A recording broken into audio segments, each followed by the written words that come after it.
In 1997, a physicist proved something that still can't be explained. He connected people to sensors, heart rate, skin conductance, pupils. Then a computer showed them random images, calm ones, disturbing ones.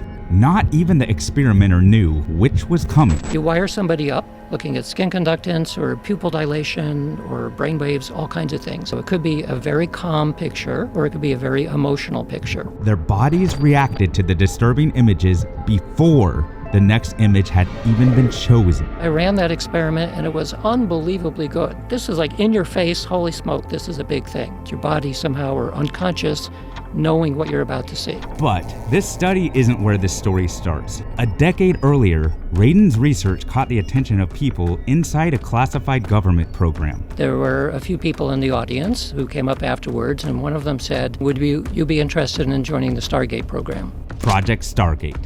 For more than 20 years, the U.S. military trained operatives to gather intelligence psychically. It's a top secret SCI special access program. Even if you have a top secret clearance, you cannot know about this place. The program's most famous success was a woman named Rosemary Smith. A Soviet spy plane had gone down somewhere in Africa. Nobody could find it, not even satellites. So they handed her a map. She gave him the latitude and longitude of the plane's whereabouts.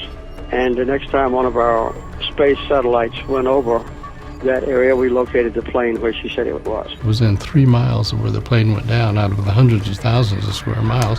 And so the CIA went in and got the planes. And in 2017, the CIA declassified 12 million pages of records about the program. You can read them yourself right now. The closer an event is to the present, the clearer the vision. The further away, the more it blurs. Most people don't have this sense at all.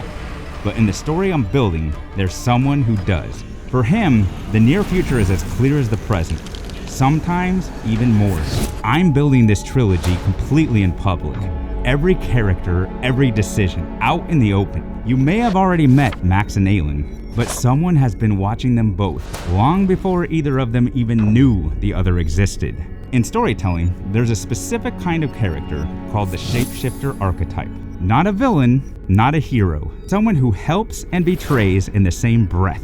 The hero can't trust them, but the story doesn't work without them. That's the Seer.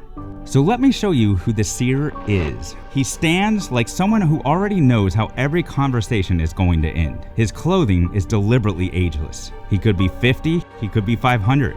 The staff says, I know the path, follow me. The question is whether you should.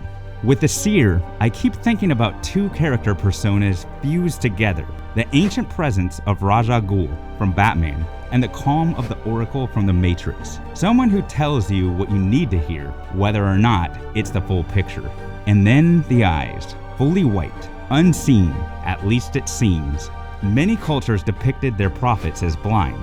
Something in us keeps returning to the idea that real sight has nothing to do with our actual eyes. He's the oldest human presence in this story and the least understood.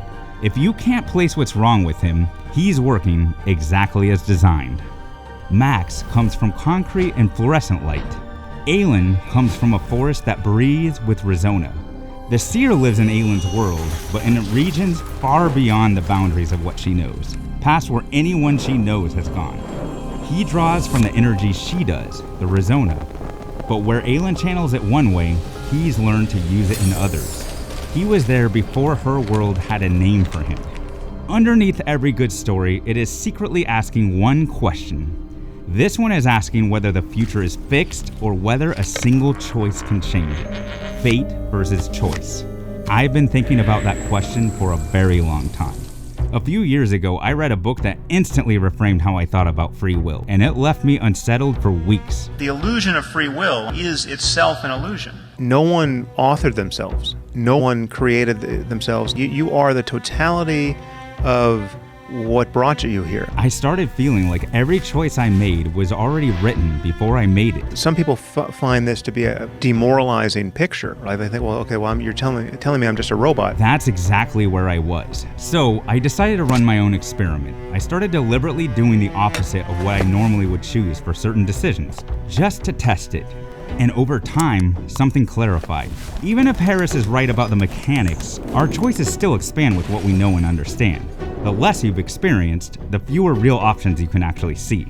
So basically, the more you learn, the more perspectives you take in, the more your capacity for genuine choice actually expands.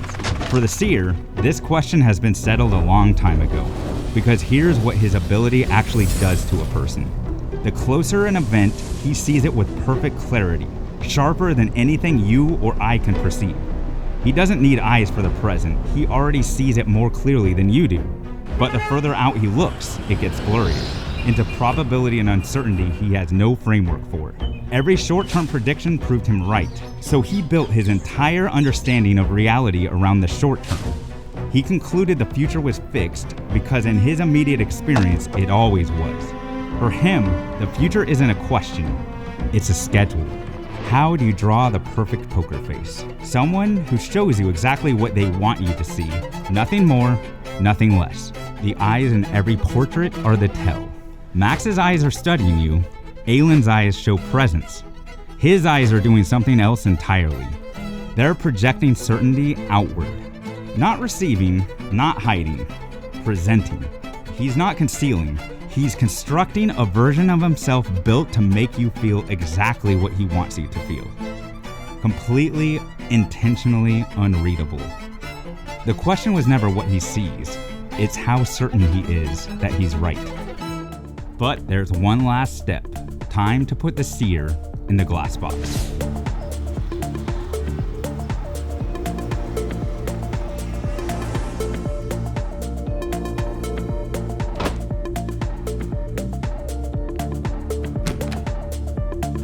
The Seer. A man who already knows how this ends. But there's someone else in this story. She's called the Banshee, and she's coming to tear Aylin's world apart. And if you haven't seen Max's story yet, that's where this all begins. Links right here.